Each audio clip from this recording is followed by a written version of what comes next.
Let's talk about some of the objections you may get when you go in for the renewal. Let's not even call it a renewal. Let's call it going in to increase budget. Let's start with this one. Business owner says, "I never saw my ad." First of all, Mr. Business Owner, you are not the intended prospect. It's good news you didn't see your ad, because those would have been wasted impressions. I am sure you agree you would rather invest in prospects seeing your ads and not yourself. Secondly, your campaign delivers 100,000 impressions per month. There are probably enough relevant prospects out there we could justify 1 million impressions or more and still not reach every single person that is interested in your business. Now, I'm not suggesting you need to buy 1 million impressions, or maybe I am, but at least understand. The well is so vast. Most of us spend over 3 hours per day on the internet surfing any number of web pages. The chances of you finding your own ad is about the same as you finding your TV commercial on 1 million different channels. You can have the fastest remote in the West and not land on the right channel at the right time. The good news is we have shown your ad to over 100,000 people times who have searched for or read that content related to what you do. You seeing the ad wasn't the goal of the campaign. Here's another common objection you may hear when you are renewing the campaign. I am not impressed with the click-through rate, especially as it compares to my paid search campaign. Okay, let's look at this objectively. What is considered good CTR on a paid search campaign? We are talking about Google AdWords, also known as pay-per-click. Most would agree 2 to 3% or 2 to 3 out of every 100 searchers clicking the ads is a good result. A good CTR on display is more like 0.1%.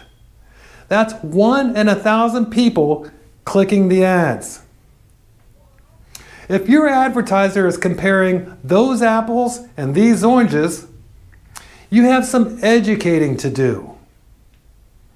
Explaining the differences in paid search and targeted display is something you will need to master. It's like the difference between an ad on the Yellow Pages and an ad in a magazine.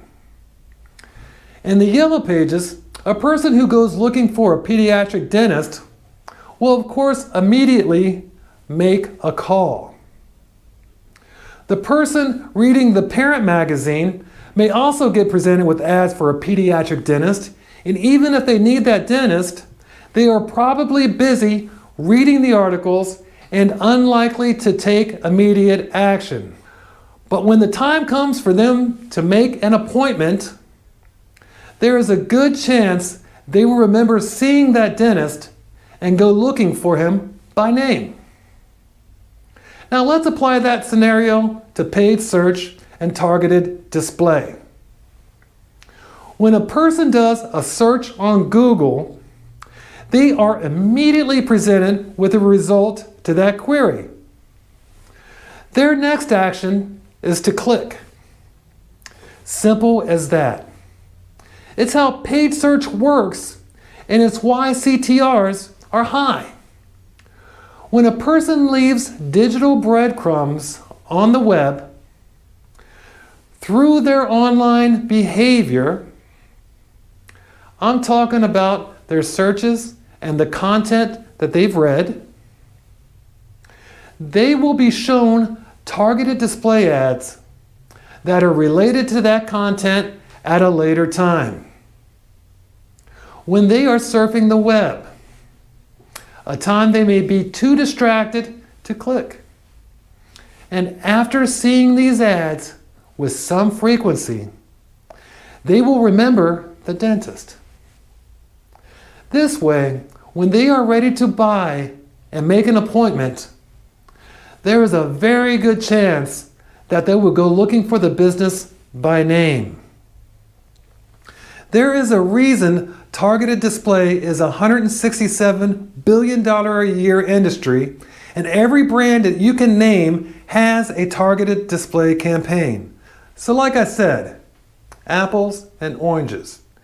Two very different internet marketing strategies. Here's one I know you'll get.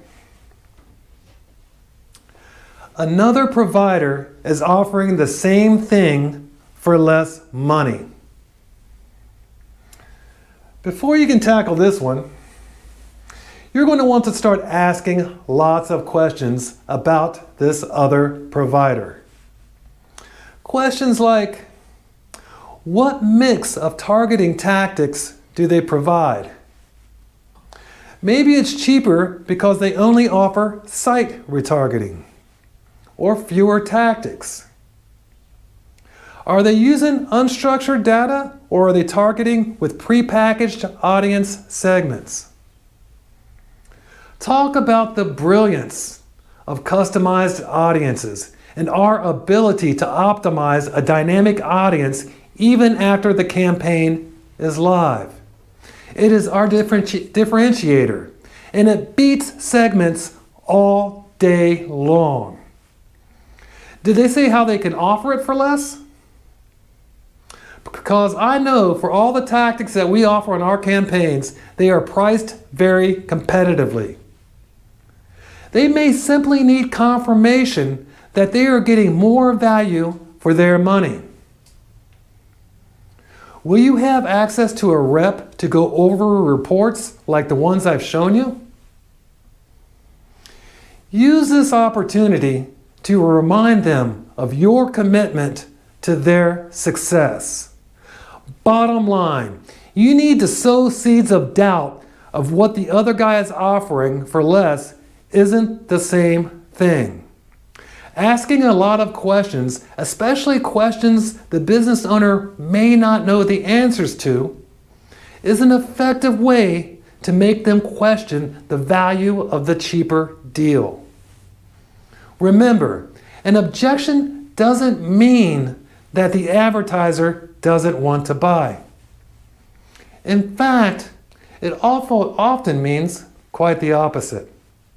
They just need more answers so they can justify saying yes to your proposal. Don't be combative, and don't get thrown off your game when you don't always have the answers. Just ask lots of questions.